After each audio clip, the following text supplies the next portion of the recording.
Hey trackies, welcome back to another video. Please remember to smash the subscribe button, hit the like guys, comment away, and also share the content as well if you care. Now, I know y'all don't see me responding in the comments, but listen, you see, when I lay my thoughts beard, your TXC track times hide is set ablaze. So with that being said, guys, to allow you all to expound on my thoughts in the comment section below, and of course I'll be reading everything that you all have to say, and of course I enjoy the engagement on every video that I do release over here. Now that being said, guys, guess what?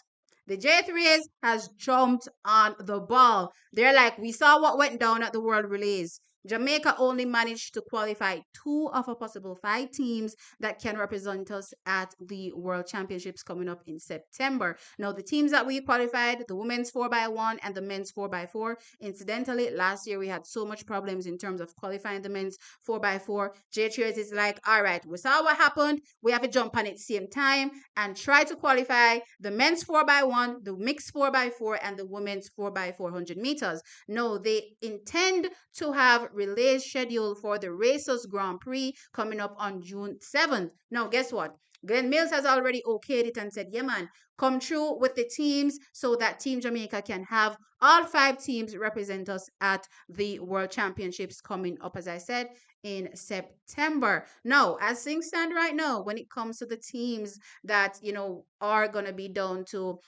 have, another go at qualifications, 2 of those teams are right now sitting down in 16 positions, or number 16 of a possible, 16 teams that can qualify. They take 14 right from the world relays, leaving only 2 spots. And right now, yeah, we're sitting down in, position 16. Ahead of us, though, is the Netherlands. And, hopes of reaching those times is probably close to 0, considering that they ran those times at the Olympic Games. So we can probably take our mind off, getting into a higher position based on trying to get a faster time, which I want us to get a faster time, because we have a potential dumb rep. If they come out with a strong 4x4 team, mixed 4x4 team, that is, they could possibly bounce us out of position number 16. So we have to ensure that we try our best to hang on as possible to one of those last positions that are available, or that last position that is available, because the 15 position don't available. You know what I mean? And someone reminded me of dumb rep in the comment section. So that being said, guys, the relays are scheduled to go off, as I said, at the Racers Grand Prix. So shout out to the J3s for jumping on it right away and trying to get the matter rectified. However, when it comes to the men's 4x100 meters trackies, we sit outside of top 16, and we have to actually get into top 16. Again, one of those final 2 positions. Now, given the manpower that we have in the relays, I'm not concerned about Jamaica qualifying a team to head to the World Championships. However, I do think that Kishane Thompson is in a spot of a bother, or, a little bit of a dilemma when it comes to him competing potentially at the Racers Grand Prix. Now, y'all know Kishane pretty much came out of nowhere when it comes to, his representation for himself and, of course, the country, Jamaica. And really, his first opportunity to represent in any relay that I know of actually was on the highest stage, the Olympic Games. And unfortunately, a few batched handoffs before they got to Kishane Thompson, the team was not able to qualify to the finals for the Olympic Games. No, that was the only time we know of Kishane running in any relay. And then we have him in Miramar, April 2025, having another go. We've never seen Kishane that early in the season. We don't know what early season Kishane looks like at all. So he wasn't really able to run down the athlete in front of him. So now there was a lot of concern as it relates to, is Kishane running the right leg? Now, I went back, as I said, and I took a look at what happened in Paris. And given the fact that, there was a botched handoff to Kishane, it took a long time for Kishane to get the button. He slowed drastically just to receive the button before he actually stepped out of the zone. It was that close for a disqualification for Team Jamaica.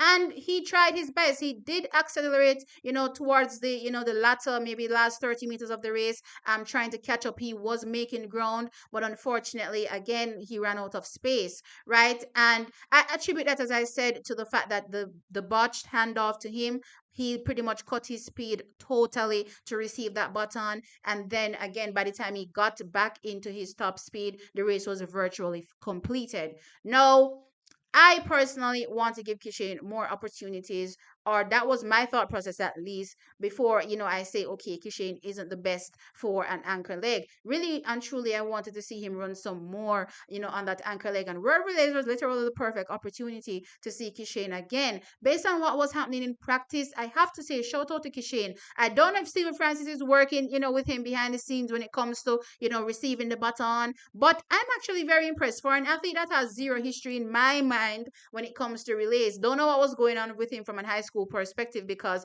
as I said, his, participation from a champs, perspective is virtually nada, zilch. So there's not much record as it relates to what was happening with him from a high school perspective, from a relay perspective, right? So we only have these two races to go off. And unfortunately, track is Kishane don't touch the button, I'll know, when it comes to the world relays. It was botched twice on the second leg handover or the second exchange to Johan Blake. So yeah, Kishane had zero opportunity to touch that button for Jamaica to see him go at it again. As I said, we've never seen Kishane in May competing, right? So we are now getting to see him incrementally get faster and faster, as the season progresses. And this would have been a perfect opportunity, to dead certain notions, especially, as I said, TXT Track Time is thinking, is this the right leg? And I know a lot of people have also put it out there that, hey, maybe Kishane isn't running on the right leg. So this would have been the perfect opportunity to dead a few of those thoughts and let us know that, yeah, man, I'm best suited for the ankle leg. And unfortunately, he didn't get an opportunity to run on that anchor leg. And here we have the Racers Grand Prix. This is where J3S is now setting up some relays for us to potentially qualify. As I said, I have no concern because we have the manpower as it relates to the men qualifying. But me not think Kishane is going to run. And the reason why I'm saying I don't think Kishane is going to participate is because Kishane is already down to compete in the men's 100 meters. So at the Racers Grand Prix on the 7th of June, Kishane Thompson will be showing signs of what we could potentially expect to see, from him at the trials that comes up at the end of June. So me not know if Stephen Francis is gonna be like, okay, you run a really fast race, we may get a 9-7, you know what I mean? Go out there and anchor relay leg track is. Listen, I'm not holding my breath that is gonna happen. If it happens, awesome. But me not holding my breath that Stephen Francis are gonna send him out there again, to compete. So when I think about it personally, I'm thinking that Kishane is in a spot of bother when it comes to him proving that he deserves to run and that anchor leg based on, as I said, just 2 accounts of Kishane really competing in the 4x100 meter relays, which track is, as I said, weren't the best conditions. On one hand, it was a botch exchange to Kishane Thompson, and on the other hand, it was early season. We've never seen Kishane early season. Don't know what to expect from a Kishane Thompson early season. So, this might be a missed opportunity for Kishane Thompson. I'm actually hoping that, Stephen Francis may allow him to compete in a 4x100 meters on the Diamond League, just so that we can see some more and for him to get a little bit more, as I said, experience. Though I have to say, and I have to admit and give credit, as I said, he does look good when he's receiving that baton for somebody that has little to zero, experience, competing on 4x100 meters. So yeah, Chakis, as things stand right now, the J3S has organized relays, 3 relays in fact, to be competed at the Racers Grand Prix to, either get faster times to solidify us in top 16 for the world relays or attain a qualification mark as it relates to the men's 4x100 meters for the world championships. So that's where things stand right now. From a Kishane Thompson perspective, we may not see him compete, which, as I said, is a little bit of a dilemma in proving to Jamaica that he indeed deserves to compete on that anchor leg. Anyway, guys, let me know your thoughts in the comment section below. Like the video, of course, and subscribe to the channel. I'll catch you on in the next one. Bye.